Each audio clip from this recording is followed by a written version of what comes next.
اللہ الرحمن الرحیم۔ محترم سامعین، آج میں ایک اہم عمل کی طرف آپ کی توجہ کرانا چاہتا ہوں۔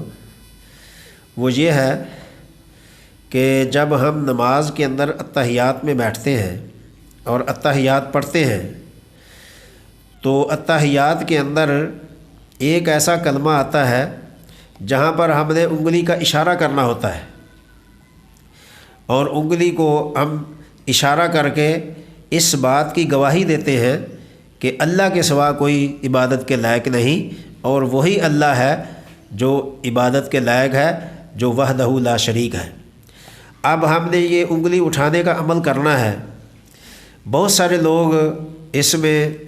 بڑے شک شبے کا شکار ہیں۔ کوئی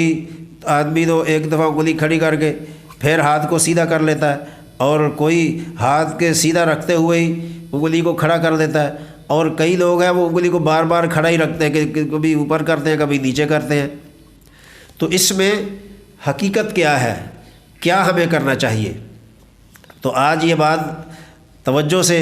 سمجھ لینے کی کوشش کریں تاکہ نماز کے اندر انگلی کا اشارہ کرنا ایک اہم عبادت میں شامل ہے، اور نماز وہ چیز ہے جس میں تو اللہ تعالیٰ نے فرمایا کہ کوئی انسان کے جسم کا حصہ حرکت نہ کرے بلا وجہ، اور خشوع خضوع جتنا ہو اتنی نماز میں اجر و ثواب کا زیادہ ذریعہ بنتا ہے۔ تو یہ نماز میں انگلی کو اشارہ کرنے کا اللہ تعالیٰ نے کیوں حکم فرمایا؟ تو یاد رکھو کہ جس انگلی سے ہم اشارہ کرتے ہیں اس کو شہادت کی انگلی کہا گیا ہے، اور اس شہادت کی انگلی کے بڑے فضائل ہیں۔ ایک دو میں عرض کر دیتا ہوں۔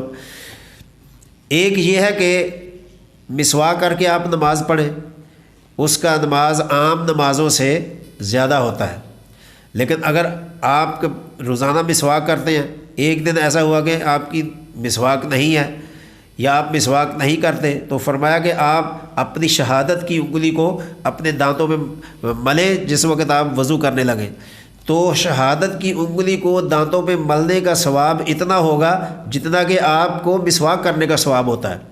تو یہ شہادت کی انگلی کی فضیلت ہے۔ دوسری چیز یہ ہے کہ یہ جو شہادت کی انگلی ہے اسی کو اللہ تعالیٰ نے نماز کے اندر اشارے کے لیے مقرر فرمایا کہ اسی انگلی سے اشارہ کیا جائے۔ تو خدا نہ خواستہ اگر کسی کی یہ انگل نہ ہو یا کٹ گئی ہو کسی وجہ سے، یا ایسی یہ انگلی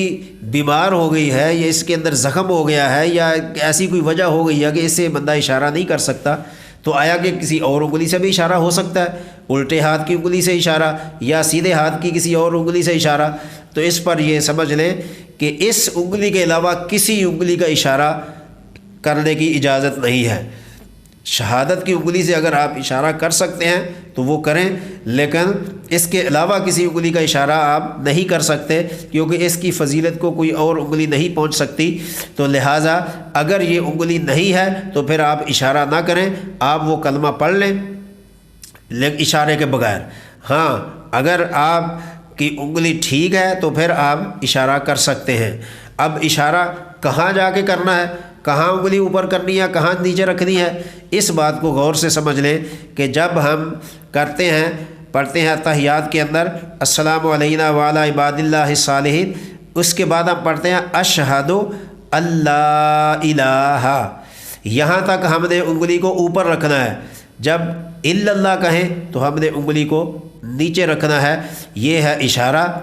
اس سے کا مطلب کیا ہے؟ جب ہم کہتے ہیں اشہد اللہ الہ الا اللہ، اس میں غیر اللہ کی نفی ہے، غیر اللہ کی تردید ہے، غیر اللہ سے نفرت ہے، اور غیر اللہ سے کچھ نہ ہونے کا یقین ہے۔ اس اشارے کو محض اشارہ نہ سمجھیں، اس میں پورا عقیدہ انسان کا موجود ہے کہ اللہ کے سوا کسی سے نہ ہونے کا یقین، اور اللہ کے سوا کوئی حاجت روا نہیں، اللہ کے سوا کوئی مشکل کشا نہیں، اللہ کے سوا کوئی کسی کو لیتا دیتا نہیں، صرف اللہ ہی کی ذات ہے۔ جب ہم الا اللہ کہتے ہیں تو وہاں صرف اللہ ہی کی ذات مراد ہوتی ہے کہ جو وحدہ ہے، لا شریک ہے، کسی کا محتاج نہیں ہے، سب کو روزی دیتا ہے، سب کے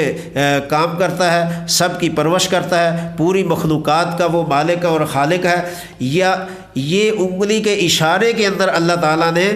اپنی ربوبیت اور الوہیت کا اعلان کر دیا، اور اسی انگلی کے اشارے کے اندر اللہ نے غیر اللہ کی نفی اور تردید کر دی کہ جو لوگ یہ کہتے تھے کفار مکہ کہ بتوں سے ہوتا ہے، لات منات سے ہوتا ہے، نماز کے اس انگلی کے اشارے نے، شہادت کی انگلی نے ثابت کر دیا کہ اللہ کے سوا کسی سے کچھ نہیں ہوتا، اور اگر خدا نہ خواستہ کسی کی یہ انگلی نہیں ہے یا کٹ گئی ہے تو اس انگلی کے علاوہ اور کسی انگلی کا اشارہ نہ کریں۔ میں یہاں بطور خاص ایک بات کہتا ہوں کہ اس اشارے کو بھی ہم نے فرقہ واریت کی نظر کر دیا، اس کو بھی ہم نے فرقے کے حساب سے اپنے مطلب کے لیے اس انگلی کے اشارے کو بنا لیا ہے۔ اب کچھ تو ایسے ہیں کہ جو اشارہ کر کے فوراً انگلی کو نیچے کر دیتے ہیں، کچھ ایسے ہیں جو یہ انگلیوں کا حلقہ بناتے ہیں، پھر انگلی کو اشارہ کر کے نیچے رکھتے، ہاتھ کو پھر سلام پھیرنے تک اسی جگہ رہنے دیتے ہیں۔ امام ابو حنیفہ رحمۃ اللہ علیہ کا فتویٰ اس بات پر ہے کہ جب آپ انگلی کا اشارہ کریں تو باقی ایک یہ بڑی انگلی اور انگوٹھے کا حلقہ بنائیں اور دوسری انگلیوں کو اس کے برابر ایسے رکھ کر پھر اشارہ کریں، اور اشارہ کرنے کے بعد پھر ہاتھ کو اسی حالت میں سلام پھیرنے تک رکھیں، کیونکہ یہ عمل جو ہے یہ عاجزی، انکساری اور نماز کے خشوع و خضوع میں زیادتی کرتا ہے۔